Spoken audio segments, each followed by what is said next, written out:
Hello හැමෝම සාදරයෙන් ආදරයෙන් පිළිගන්නවා මගේ මිනිමී TV නාලිකාවට. ඉතින් ඔයාලා දන්නවා මේ නාලිකාව හරහා ගොඩක් අපි කතා කරන්නේ ක්‍රිකට් සම්බන්ධ දේවල්. ඉතින් අපි ගොඩක් දැනුවත් කරන්නේත් ක්‍රිකට් සම්බන්ධ දේවල්. ඒතකොට දැන් අපේ කණ්ඩායමට ඔන්න අපේ ශ්‍රී ලංකා කණ්ඩායමට පත් වෙලා තියෙනවා අලුතෙන් කාර්ය මණ්ඩලයක්. ඒ කියන්නේ පාලක මණ්ඩලයක්. දැන් ඒකේ ඉන්නවා ලංකාවේ ඉන්න ක්‍රිකට් ගහපු අය තමයි ඉන්නේ.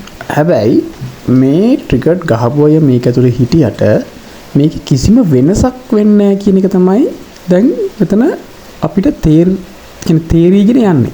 හරිද? ඔයාලට තේරෙනවද දැන් කුසල් මෙන්ඩිස් කියන කෙනාව ඔන්න දැන් නායකයව දානවා. එතකොට වයිස් කැප්ටන් විදිහට පැතුම් නිස්සංක හරි දුනිත් එල්ලාලගේ හරි යන්නේ එහෙම ක්‍රීඩකෙක් දාන තමයි බලන්නේ. බලන්න අර එකම රෝල තමයි යන්නේ. ඒ කියන්නේ අර ඉන්න ක්‍රීඩකයන් තව ටිකක් අවස්ථාවේදී ඒව තියාගන්න තමයි මේ අලුතෙන් එන පාලක මණ්ඩලයක් බලන්නේ. අර ශම්මිද සිල්වා ගිය පාරෙම වගේ යන එකක් තමයි මෙතන තියෙන්නේ. ඒ කියන්නේ මේ ක්‍රිකට් එක අර මුරලිදරන් කිව්වා වගේ මේක හදන්න බෑ. ඇත්තටම මේක හැදෙන්නේ නැහැ. මොකද ඒකට කියන්නේ ඒකට හේතුව තමයි අර අරවින්ද සිල්වා කියනවා වගේ අපේ ක්‍රීඩකයන්ගේ කිසිම ෆිට්නස් එකක් නැහැ. ඒ කියන්නේ ජිම් එකකට ගිහිල්ලා එහෙම වුණාමනේ පොඩ්ඩක් අර ෆිට්නස් එකක් තියෙන ෆිට්නස් එකක් නැහැ. ඇඟවල් බලන්න පුකවලුයි බඩවලුයි විතරයිනේ ඔක්කොම තියෙන්නේ. හරියට බෝලයක් දාගන්න බෑ බඩදරු අම්මලා වගේ. නිසා එහෙම ක්‍රීඩකයන් ඉන්න කණ්ඩායමක් මම හිතන්නේ ඕස්ට්‍රේලියා, නිව්සීලන්ත, එංගලන්ත වගේ ඉන්දියාව වගේ හොඳ ටීම් එක ෆයිට් කරන්න පුළුවන් කියලා. හරිද? නිසා ඉස්සෙල්ලාම මේකේ වෙන්න ඕන දේවල් තමයි අපිට පේන්නේ. අපි ප්‍රේක්ෂකයෝ විදිහට අපිට පේන දේවල් තමයි ඉස්සෙල්ලාම මේ ඉන්න ක්‍රීඩකයන්ගේ ෆිට්නස් හදන්න ඕන. ජිම් එකකට යවන්න ඕන, වර්ක්අවුට් කරන්න ඕන, හොඳට ශරීරය මේන්ටේන් කරන් යන්න පුළුවන් ක්‍රීඩකයෙක් වෙනවා. ඔයාලා දන්නවා ඉන්දියාවේ විරාත් කොහ්ලි බලන්නකො අපි දන්න සුපර් ක්‍රීඩකයෙක් ඉන්නේ අවුරුදු 37යි. දැන් මම හිතන්නේ 38ක් වෙන්න එනවා. එයාගේ ඇඟ බලන්නකො. බලන්න එයාගේ බොඩි එක මේන්ටේන් කරන් යන විදිය. ලංකාවේ එහෙම ක්‍රීඩකයෝ හරි අඩුයිනේ. හරිද? ඒ නිසා මම හිතන්නේ ඉස්සරහටත් මේ රෝලම තමයි යන්නේ. මේක කිසිම දියුණුවක් නැහැ.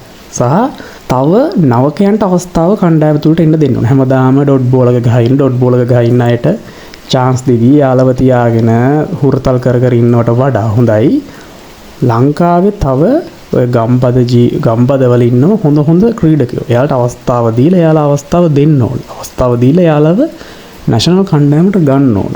අදක්ෂ ක්‍රීඩකයෝ කරන දෙයක් නෑ අයින් කළා දාන්න ඕන. ඒක තමයි නියම රූල් එක. ඉන්දියාවේ වල බලන්නකො ඉන්දියාවේ ෆස්ට් බැටිං ගහන ක්‍රීඩකයෝ කොච්චර ඉන්නවද කියලා. කියන්නේ ඉන්දියාව ලොකු රටක්. ඒකට කියන්න පුළුවන් හේතුව ඉන්දියාව ලොකු රටක්. ඒක නිසා ගොඩක් ප්ලේයර්ස්ලා ඉන්නවා.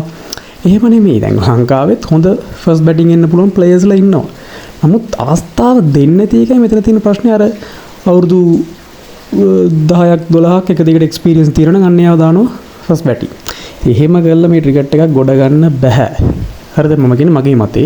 මම දන්නේ නැහැ ඔයාලගේ මතේ මොකක්ද කියලා. මම කියන්නේ මගේ මතේ එහෙම මේ ක්‍රිකට් එක කවදාවත් ගොඩ ගන්න බෑ. හරිද? ඔයාලත් හොඳට කල්පනා කරලා බලන්න මම කියන දේවල් තුල වැරදිත් ඇති, හරිත් ඇති. ඔයාලට පල්ලෙහෙන් කමෙන්ට් එකක් දාන්න යන්න පුළුවන්. මම කියන දේවල් වල මොනවා හරි අඩුපාඩු තියෙනවා නම්. රයිට්? දැන් බලන්න IPL ගියාම අපේ ඉන්න ක්‍රීඩකයෝ හොඳට සෙල්ලම් කරනවා. PSL ගියාමත් ඒත් එහෙමයි. හැබැයි ලංකාවේ මැච් ගහද්දි සහ ලංකාවේ කණ්ඩායමට එකට එකතු වෙලා ගහද්දි මෙයාලට සෙල්ලම් කරගන්න බෑ. හරියට 50ක් ගහ ගන්නත් බෑ. හරි? ඒ නිසා මම දන්නේ නැහැ මොකද්ද හේතුව කියලා. ඉතින් ඉස්සෙල්ලා වෙන්න ඕන ක්‍රීඩකයන්ගේ ෆිට්නස් හැදෙන්න ඕන කියන එක මගේ මතේ.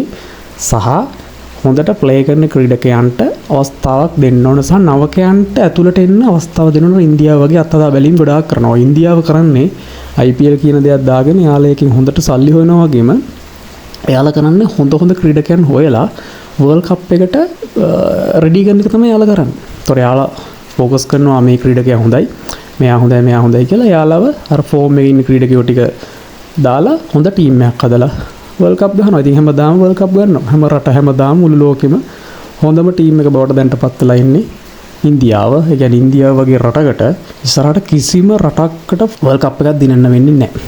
හරි?